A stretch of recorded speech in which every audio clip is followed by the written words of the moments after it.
Hey guys, what's up? In this tutorial video, I will teach you step by step how you can send zip files or zip folders via email to your contacts. It is mind-blowingly simple, guys, and I'm going to guide you through this step by step. So let's get started.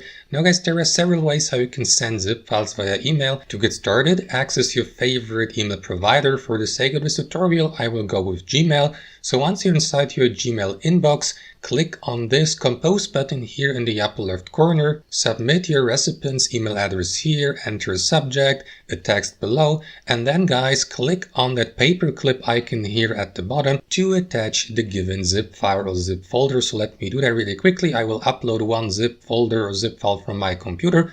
There you go, it has been added and attached to that email. And now you can send that email to the recipient by clicking on that button, and that way give your recipient access to that attached zip file to download. However guys, if you encounter issues here on Gmail, for example, your email or zip file might get rejected by Gmail if the file size exceeds 25 MB in some cases. So guys, to overcome this obstacle, head over to Google Drive and simply upload your zip folder or zip file there. That can be a zip folder exceeding 25 MB file size, no problem at all, as long as you have enough space in your storage here on Google Drive. So simply upload your zip folder by clicking on that button here in the top left corner, new, select whether you'd like to upload a file or a folder, upload your zip file, and next, once your zip file has been uploaded, right click on it, select share from that drop-down menu, click on share again, and next enter the email address of the contact or the recipient you would like to share your zip file with here into this field, or alternatively copy that link and share it with your contact so that your contacts may get access to the uploaded zip file through their Google Drive. Confirm by clicking on that button here, and that's all to it guys. Thanks for watching and have a wonderful day.